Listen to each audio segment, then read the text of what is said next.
welcome to this webinar series, which is a part of the Investor Education and Awareness Initiative of Aditya Birla Sun Life Mutual Fund in association with Outlook Money.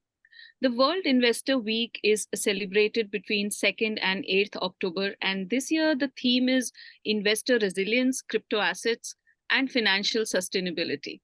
So we thought we'll take this occasion to understand the different aspects that resilient investors should focus on, along with a panel of experts. So we'll be talking about a lot of things that investors should keep in mind. And the topic of the discussion today is World Investor Week, Exploring Investor Resilience. I am Nidhi Sinha, editor, Outlook Money, and let's start with welcoming the panelists. First of all, we have with us Mr. K.S. Rao, who's the head of Investor Education and Distribution Development at Aditya Birla Sun Life AMC. Mr. Rao has been striving to take financial literacy and investor education to various demographic segments across geographies since more than a decade and a half now. We also have with us Mr. Suresh Sadagopan, a SEBI-registered investment advisor who recently also became an author with the release of his book, If God Was Your Financial Planner. You must read that. Our third panelist today is Mr. Harish Rao, who is a money management coach at Simple Equation and has been working towards financial literacy again and demystifying money management for the common man for many years now. So starting with the questions today, I'll start with you, Mr. K.S. Rao. Since this year, one of the themes of World Investor Week, which we are discussing today, is investor resilience. Could you share why it is important for investors to be resilient and how this quality of investors is relevant in today's financial landscape? Good morning. Thanks, Nidhi, for being part of this initiative for us, making each of these initiatives unique. And first of all, congratulations to you for taking the other part of investor education to a next level, especially on the retirement piece. The Outlook Money is embarking on a biggest mission, and probably that could relate to today's topic too, on the investor resilience. And somebody who plans for their retirement right, probably the most resilient investor for the life. And thanks to be part of, I'm grateful to Suresh ji and Harish ji for being here, and great to be part of the panel. Thanks once again. And yeah, World Investor Week, every year they come with one theme, and incidentally over last 3 years, they kept the one theme is common, which is called investor resilience. And they extended. This year they spoke little about crypto, and they also added last year sustainable finance. And I remember in 2021 when we were doing 2020 World Investor Week, when the resilience topic has come, that is the time of COVID. We were doing multiple webinars which are called Need of the Hour, that HOUR, Hope, Optimism, Understanding, and Resilience. And that resilience was the one which is coming, not during the tough times, during all the times. Why investor need to be resilient? It is when we are investing our money, we are subject to market volatility, and we are subject to economic uncertainties, and we are subject to changing environment, changing the landscape, changing the macro and micro, and many changes will happen. But we stay put, investors stay put it. And sometimes you incur sudden losses, sometimes you take a decision which is not conducive, but you go by the biases or the short-term. And here comes the importance of the investor resilience. Investor resilience is not exactly about avoiding the loss, but it is a bouncing back, stay put, and put for the long-term investment. And I think, this time the World Investor Week also circulated a theme which is called a smart investor. And the smart investor is the one who is the resilient investor. And it is very nicely spoke about the impact of inflation and importance of the diversification. And I think I remember in our Nivesh Mahakumbh, we used to tell you need to, in the normal Kumbh Melas, you go and take a dip in Nivesh Mahakumbh, you understand DIP, that is the delayed gratification, impact of inflation, and power of compounding. And here it exactly what World Investor Week spoke about is impact of inflation and the asset allocation. How investor resilience, what does that investor need to do? How I can call myself a resilient investor? The first thing is I am not investing according to the market conditions. I am investing according to my goals. Means my goal setting is right. My financial goals are right. And second, once the goals are decided, I am diversifying my assets, and diversification is the key. Of course, you need to do proper risk assessment during the period of time and your risk tolerance. And the one comes is the asset allocation, which is the key. And that is the then you need to invest for as much long term as possible, and you match your goal horizon with the investment horizon. And the and here comes education and research too, equally important. Your continuous education, probably you may not have much time to research. There goes to the professional advice. You need to have a professional advisor to manage your finances. And the last comes is the mutual funds is the safest way to get that resilience can happen, because you don't need to worry. There is a professional manager who decides where to put, what to put, and according to the investment objective circulated. If I match my goal objective with a fund manager's investment objective, I am done with I am resilient investor. Nothing to worry, and stay hooked for the long term. And with the professional guidance, it can happen. I think this is where I look at investor resilience is too important. And we have seen many instances way back from 92 to till date. There are, you can see markets coming back for the either scam or something else. But when you stay put, that's where you get the power of compounding and the benefit of the compounding. Right. So, like Mr. Rao put it, it's very important to be resilient to be able to realize your goals. But taking this theme forward of investor resilience, my next question is to you, Mr. Sadagopan. What is the role of financial or goal-based planning, so to say, in making investors more aware about how and why resilience is important and making them more resilient in the process?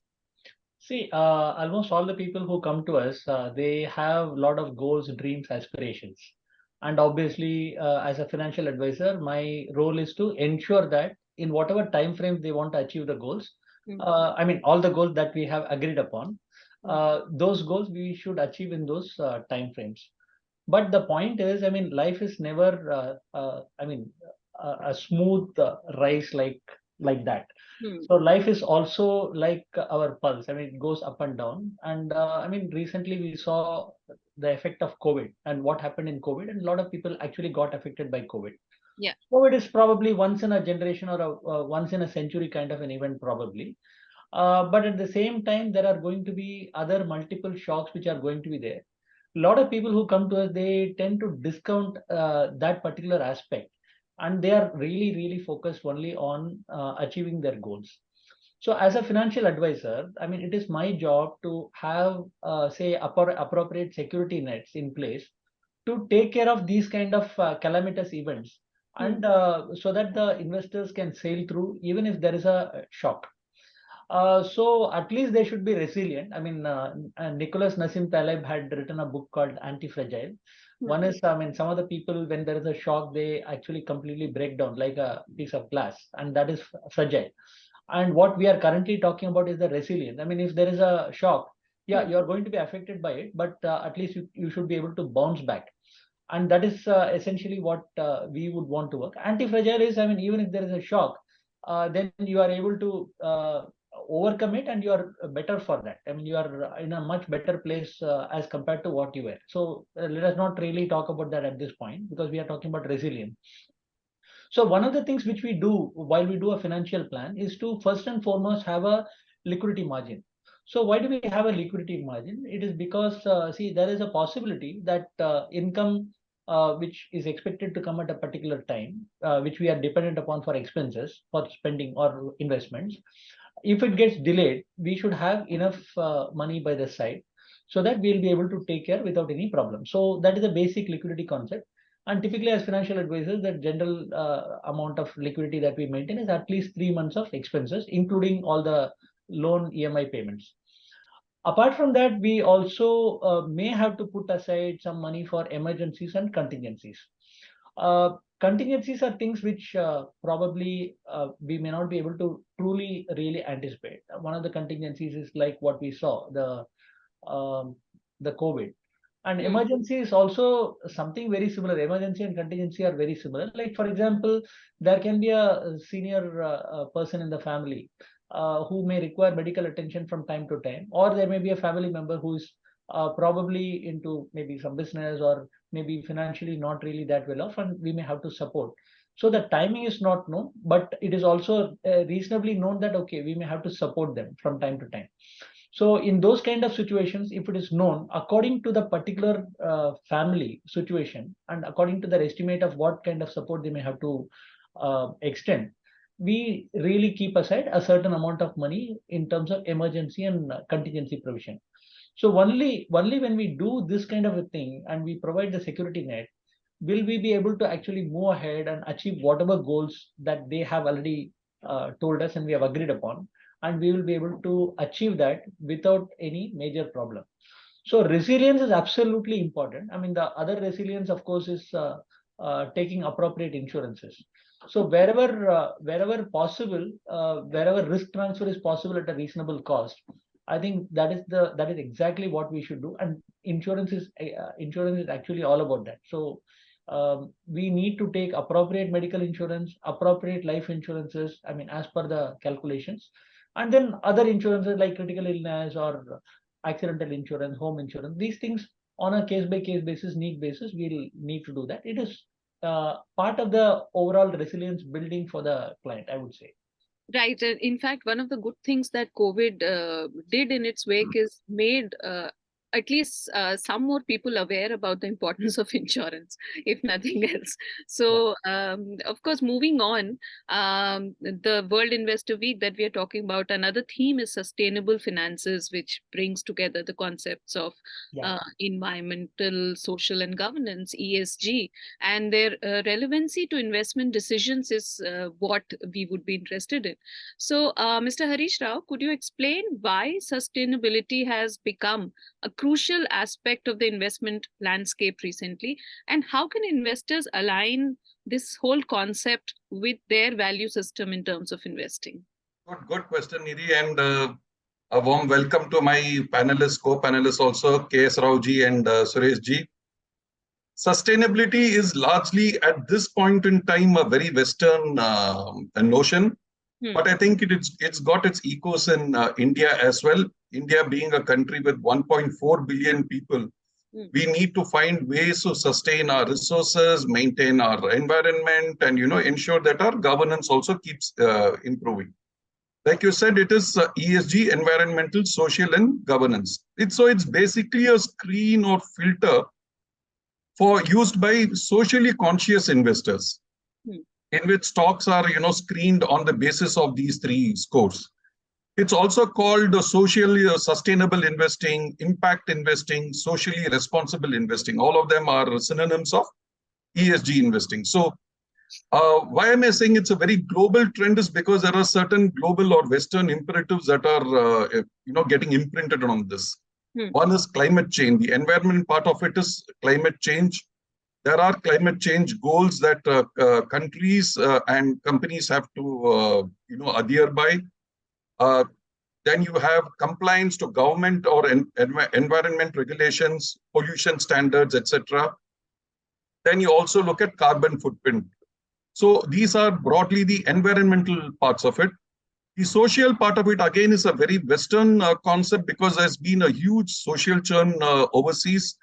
You have, diversity and inclusion standards, boards, reviews in companies in the US and in the West. And then you also have to take care of your internal and external stakeholders, the communities that you live in. You need to give the, have standards in which you don't exploit, say, for example, India, you don't exploit native landholders or tribals, etc. And you need to focus on corporate ethics. So that these are the social part of it. Now, the governance part of it really impacts the financial performance of a company. So the markers for governance would be, the accounting standards and the clean balance sheets and the reporting systems you have. The choice of board members, especially your independent board members, how correctly activist they are in the board. And also the treatment of minority shareholders, everything from internal, transfer pricing, royalty repatriation, everything, or, share buyback, everything reflects or impacts on minority shareholders. So you have, giant ESG arbiters now. So everything from, everyone from a Bloomberg to an S&P, Dow Jones, all of them have got ESG scorecards. So, mutual fund managers, asset managers can buy into these scorecards and, construct their own ESG portfolios.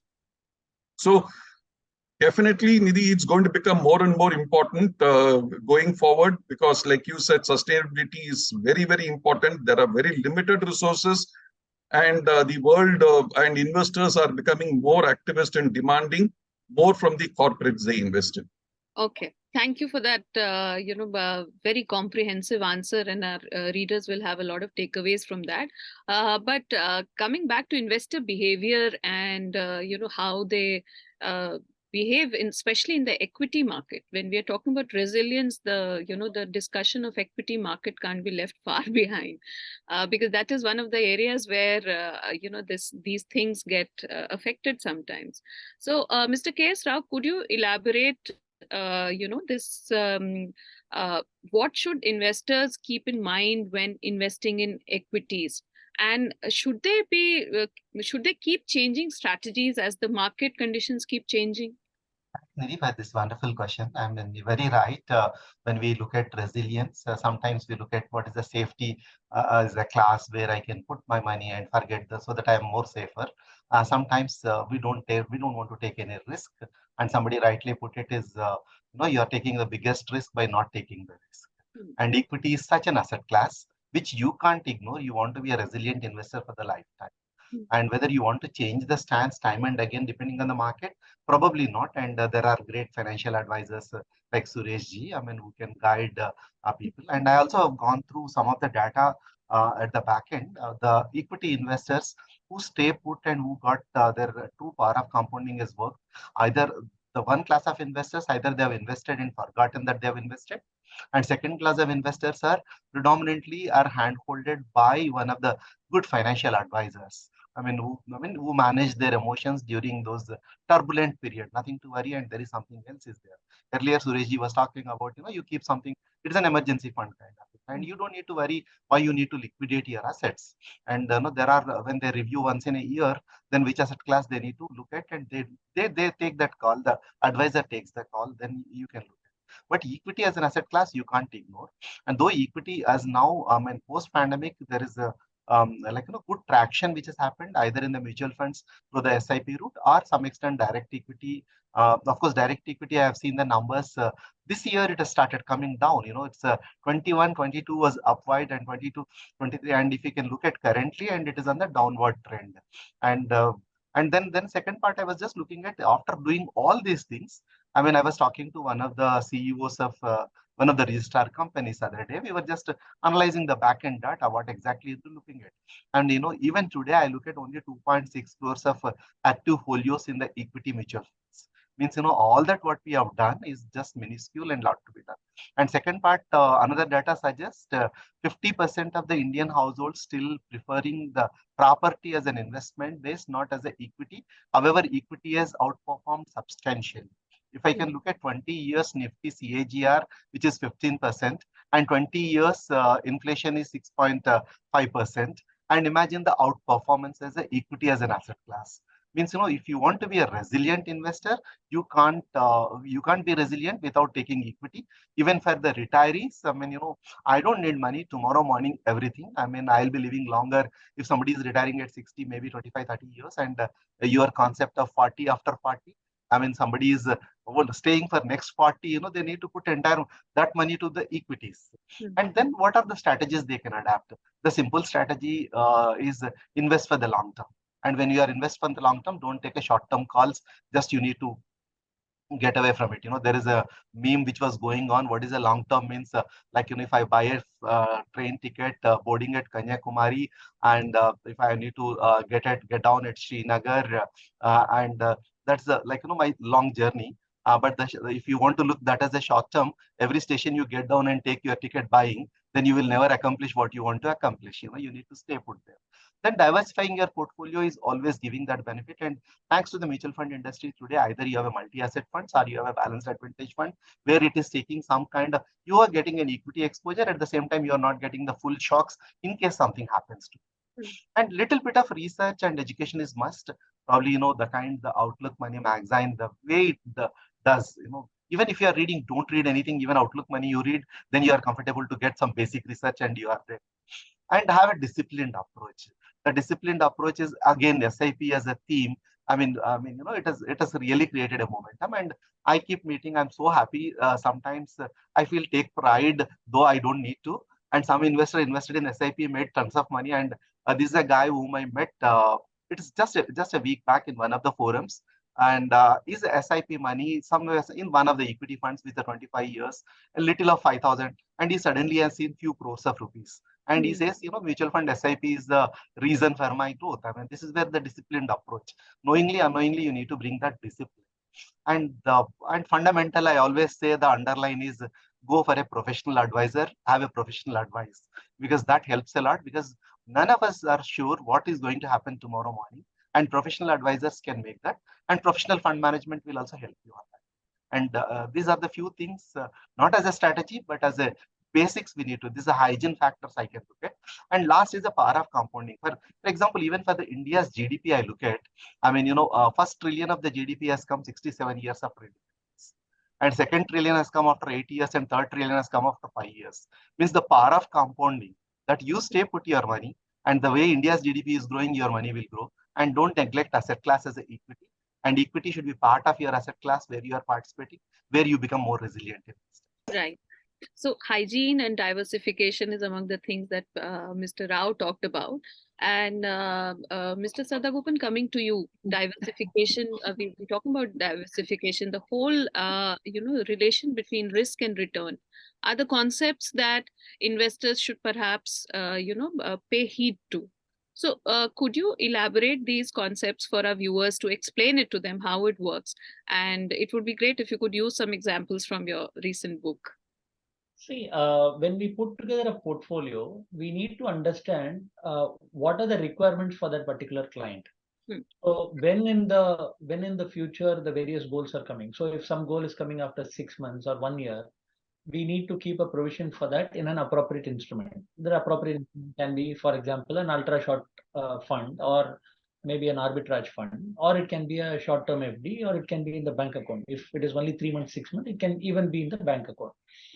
But if the same thing is required, for example, for retirement, which may be say 25 years from now, potentially we can look at a longer term instrument, which may be volatile, but over a period of time, it has the potential to compound and give the best returns. So we really need to, all these things are, entwined into one another, like asset allocation, diversification, and risk and reward. All these things are intertwined concepts. So, each one of the asset classes has a particular characteristic. Some of them may be very, very stable in terms of their return outlook, but and it may be very low in terms of risk, but the return per se may be potential may be very low. An example for that is the obvious bank FD. Okay, so it's a very very useful asset class for a lot of people, but it cannot potentially beat the inflation. So it has its own limitations. But from the point of view of a person who is really risk averse, we may be forced to invest a large portion of their overall corpus into these kind of instruments. But so the diversification of the asset classes is very, very important, and that is going to be case by case. And that is going to be not only in terms of the risk profile of the person, how much of risk they are willing to take with respect to their investment. It is also a factor of, like I just mentioned some time back, when do they require the money in the future for meeting their various goals. So when do you want to unlock that? So the tenure is also very important. The tenure is very important because the longer the tenure, the better will be the potential return in that investment instrument. So it is very, very important for somebody to have the appropriate asset allocation in their portfolio. Mr. Rao was just some time back talking about a lot of people actually investing in property. See, property is absolutely fine if you really have a long-term outlook, because property essentially is an asset class which is not really very liquid. So if you really have a very long-term outlook, if you have already done your investments in other asset classes which are comparatively more liquid, then property as an asset class is something that we can invest in. So the appropriate asset allocation is the most important thing. How much you want to put in equity, how much in debt, how much in property, how much in gold, and how much in other kind of assets. So that there is no particular one magic formula to say that, okay, this is the proper asset allocation. It is going to change from family to family based on their situation. And the diversification is not only in terms of the asset class, even in terms of the underlying subcategories also, we will have to get it right. For example, we were talking about equity as an asset class. See, the way one will be investing in large cap and the amount of risk that we will be taking will be quite different from, let us say, a micro cap or a small cap or international equity, or for that matter, venture capital, which is also coming under the overall equity oriented investment. So we will need to diversify among the asset classes. We will have to look at the subcategories where we are investing in, and then we will have to see as we go along what we need to do in terms of the recalibration of the overall asset allocation. One last point: there have been studies internationally which say that asset allocation is the most important thing, which actually gives you the return, not really the particular scheme. So if you happen to invest in, let us say, equity in a particular proportion and inside equity in certain large cap or mid cap or whatever, and if you have got that right, most of your returns are going to come from that particular thing. So it's very important to have the proper diversification among the various assets and getting the asset allocation right, and putting the asset allocation as per your risk profile and as per your goals. So that is what is going to really help somebody to achieve their goals. So broadly, that is what I want to say. Right. So very well explained the concept of asset allocation. And while discussing this, Mr. Sadagopan also mentioned that some of the debt instruments, such as fixed deposits, may not give inflation-beating returns. So, Mr. Harish Rao, coming to you, if there is a segment of people who look for guaranteed returns, and that is, in fact, one of the selling points for a lot of instruments, like even government schemes or maybe some insurance policies, they give these guaranteed returns, which attracts people. But do you think that's the only thing that one should consider, or should there be other factors that should be taken in consideration before going for such debt products? What is the rationale behind going for debt products, and what should one be wary of in terms of returns? Guaranteed returns are a magnet for the normal retail investor who doesn't like a guarantee. Right. But I'm not saying you should not have investments in guaranteed products. Many of the guaranteed products definitely merit a place in an investor's portfolio. You can hardly find a fault with something like a public provident fund. You can't beat the returns or the structure of a Sukanya Samriddhi scheme. Why a normal bank deposit, many of my own relatives like it a lot because they say it gives them a measure of comfort, familiarity. So yes, guaranteed products are important, and they fill a very, very important customer niche, and customers should invest or can invest in them. But like you said, it should only be a part of the overall portfolio. Both Rao sir and Suresh ji both had given long-term data points on the tremendous wealth creation abilities of equities. Now, the problem with guaranteed return products is, they present 4 different types of risks. The most important or the overall risk is, capital return, or, the guarantee being met. Okay. Now, let's assume that you are investing in a sovereign bond or, in a highly solvent investment. So then that risk won't be there. You won't have the risk of, missing out your interest payment or getting the capital back. But then apart from that, there are 3 other risks in a guaranteed return product. See, usually the good guaranteed return products are very, very long term. Just think about Sukanya Samriddhi scheme or say a public provident fund or your EPF. Okay, these are really, really long term. So the first risk you have with them is liquidity risk. What is liquidity? Ability to withdraw cash or get cash, at the time of your choice. So you won't have liquidity in many of this. So that presents one risk. Either you have to take a massive haircut to, when you redeem these investments prematurely, or you have to liquidate some other attractive alternate investments to fund your liquidity. So there is a liquidity risk in these sort of instruments.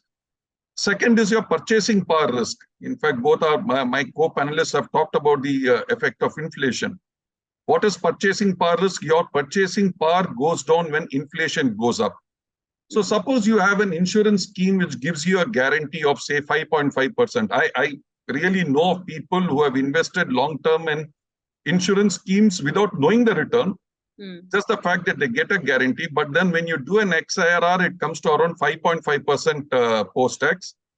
Now, 5.5% post-tax can get wiped out if there is a couple of years of hyperinflation, like what happened in 2011 and 12. If you have inflation in the range of 10 to 15%, then you are wiped out for a good half a decade of your investment returns go. So purchasing power risk needs to be factored in. And third is regulatory risk. What if, in that long, tenure of 15 years, regulations change? People may not remember, but there was a certain finance minister in the past who questioned, the exempt regime of public provident fund. You get a tax exemption when you invest. All the interest that accrues is tax exempt, and your final payout is also tax exempt. So he said that it was too good to be true, and then they were mulling, some sort of taxation at withdrawal or accrual. So in 15 years, you could get a regulatory risk also. Mind you, there is a regulatory risk. When I started investing in public provident fund, I knew the interest rate for the entire year. Okay, and it didn't change from the previous years. But now interest rate is reset every quarter, and it's very market aligned. Right. So there is a regulatory risk even in capital guaranteed products. So investors should, take cognizance of, these three risks apart from the risk of, default in your investment. So assuming that, the solvency and the sovereignty of these investments is established, you have these other risks which an investor should take care of. And one way of mitigating risk is by asset allocation and diversification. Do put some money in these capital guaranteed products. Some of them are really attractive, and some of them merit a place in your portfolio because they give you peace of mind.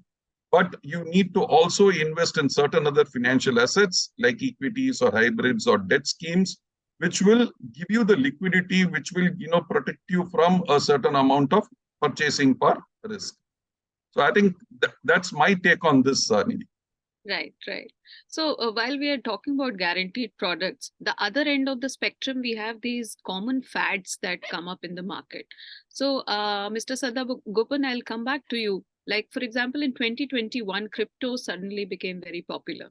And we also, spoke to people, and common people who didn't have enough capital also went for cryptos. So from time to time, people also sway between guarantees and then fads. So how does one, be resilient against these kind of fads? So I mean, this is a common problem that we face all the time. So in 2021, it might have been cryptos, but before that, we have faced real estate, we have faced gold, we have faced equity, we have faced so many different fads at various points in time. And one long time back, it was teak plantation. I mean, so there have been multiple fads, and people are willing to stake their all in these kind of fads. See, the problem is if we actually have put together a carefully curated portfolio, and that is supposed to meet all the requirements of the investor, if we have to pursue the fad, the money has to come from somewhere where we have already invested, right? So the point is, now suddenly if you want to put some money into, say, maybe crypto or maybe something else, which had it been a worthwhile asset class to pursue, it will already be in the overall portfolio, overall asset allocation. We would have included that. So if somebody wants to pursue a fad, that means that it is currently not there, and probably they may want to invest into that particular asset class. So we will have to really question the merit of that thought process itself. And a lot of people, a lot of investors they only look at okay, what is the return it is currently giving. So they are essentially looking at looking backward as to what kind of return it is currently giving. And a lot of times when investors really want to get into an asset class, they have been watching on the sidelines for quite some time, and after a particular point when it has already run up significantly and there is a lot of reporting on that, then they get all excited and then they want to get into an asset class. This happens again and again. Investors always buy high, sell low. So this is a typical problem. So this is a behavioral problem, and that is one of the things which we as financial advisors would want to guard our clients against. So crypto, whatever you are talking about, is not really something very different from the various other cycles that we have seen. The favorite line which I always tell my clients is that, I mean, if you really want to be invested in a particular product, and that is going up, so you should have been it should have been part of your overall asset allocation right at the beginning. Only then you will be able to really ride that wave, not by getting into that wave when the wave is kind of at the top. So the point is, it's very, very important for somebody to have the asset allocation right and not unnecessarily get excited about something which is rising at certain point in time. In fact, I would say I'd go to the extent of saying that we should completely ignore these fads. I mean, that fads will keep happening from time to time. We should do what is most appropriate from our point of view. If crypto is appropriate, yeah, I mean, fine, no problem. I don't have a problem. Crypto is a very volatile asset, maybe 2, 3, 5% of one's portfolio, depending on your risk profile, depending on I mean, how much knock you are willing to take in your portfolio. Based on that, you can have. But that should be a very considered decision. It cannot be a knee-jerk thing just because it is given 400% return. Right. Mr. Sadagopan has talked about asset allocation. In fact, all panelists today have spoken about the importance of asset allocation, and which can help investors not just be resilient but be planned about their future. So, Mr. Rao, but when it comes to mutual funds, it offers a multitude of options from equity to debt to hybrid. You also mentioned the multi-asset funds, which are actually in flavor this year. I think there have been many NFO launches this year. So how does one choose among these? What is the approach that one should take? Thanks, Nidhi. I think, I mean, when Harish was talking about insurance and guarantee returns, when it's a crypto, as you rightly put it, it's a vacillating from this side to this side. But we ignore that there is one asset class with the mutual fund itself, is the fixed income asset classes, the debt funds. And the mutual funds give such a varied option. Honestly, if somebody is looking at an investment bucket, I don't need to go anything beyond mutual funds. I mean, incidentally, for us, it's a mandate. I can't invest in outside, and that mandate has helped us so much, whether it's a part of the skin in the game or part of the one. We invest only in mutual funds, and it works so. At the end of the day, when we assess our portfolio, we have got it very rightly done. And these fixed income securities, when earlier Harish was talking about guaranteed returns, I mean, somebody at a 5.5% guaranteed, yes, you are comfortable. But when inflation is eating away, and then these guaranteed returns will not give you the cushion, where the debt funds comes in a very right way. And debt funds works on a simple philosophy. Investor need to understand. It is not very difficult to understand. My money, I know where it is invested and how it is invested. Debt fund, it runs on two concepts. One is the accrual, second is on the duration. To put it for the investor angle, you get an investment income and there is a capital appreciation because of the duration. And debt funds gives you that liquidity, or you can invest according to your investment horizon. For example, if somebody want to invest for even a day, you want to make money, there is a fund called overnight fund. Or you want to put for say 3 months, then there is a funds called liquid funds. Then 1 year and above, you have a money market or corporate bond fund or credit risk. Since you have a plenty of choice, all that I need to do is I need to match my investment horizon with the fund which I am choosing in.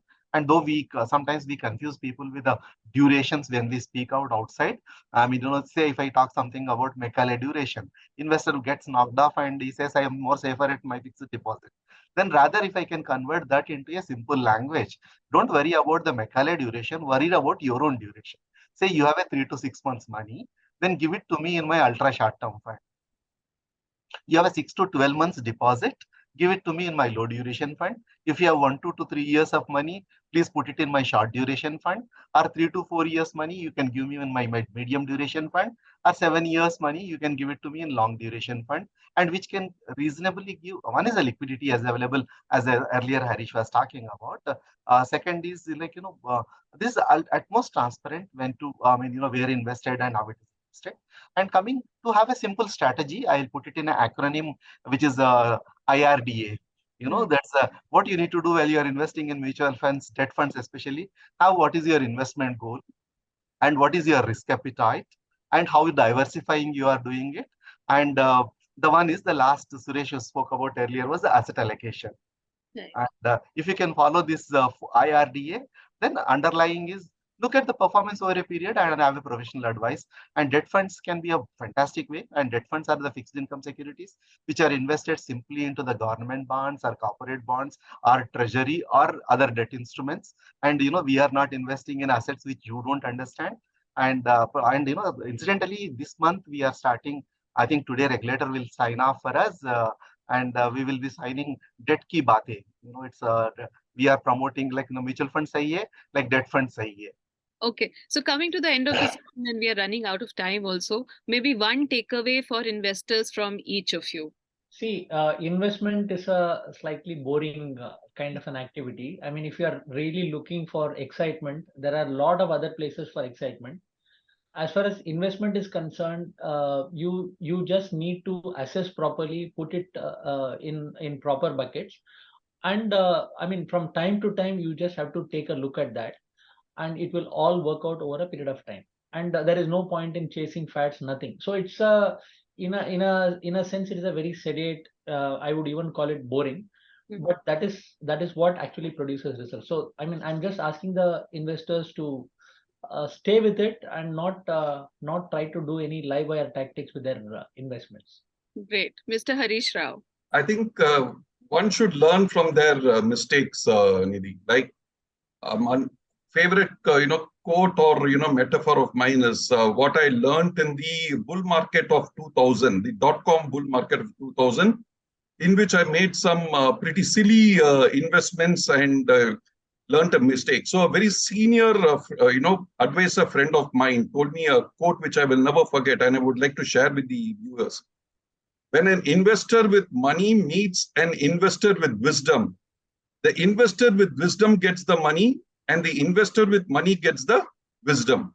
So that's what I got in 2000. So when the global financial crisis happened in 2008, I was the guy with wisdom, and there were a lot of other people with money. So I got their money and they got my wisdom. So learn from our mistakes, and I think that will, be a wonderful thing to take along with us. Great. Mr. K.S. Rao. Nidhi, I'll just sum it up in a way. This is like, this World Investor Week, IOSCO has said, be a smart and be a responsible investor. Probably I'll take it from the other one. First, be responsible. And responsibility to yourself and your family, because it is your money, your hard-earned money, and every rupee is important, and you need to be investing in it according to your goals and rightly do it. And that responsibility. And of course, we spoke about the being the smart. Smart is always, we talk about the smart goals, specific, measurable. But I'll talk this smart as a when it comes to investment. And when we spoke about sustainable finance, that smart I can define is first is your sustainable investment. Forget about sustainable finance, whether you are doing that. And second is M is you are managing your volatility. That's the most important part. And there is a simple strategies which we spoke about it. A is your asset allocation, which play a vital role in creating the long-term wealth. And R is understand the risk, understand the return, risk versus return, where you want to put it. That's where you need to look at to become that R of it. And T is whether you want to look at time in the market or timing the market, where you want to play. Then you be the smart investor if you get this smart right. Thank you so much, gentlemen, today for this discussion. And the takeaway for our viewers is, I think, be responsible, disciplined, take care of your asset allocation, and be smart about your decisions, among other things. So thank you so much for joining us today. Good day.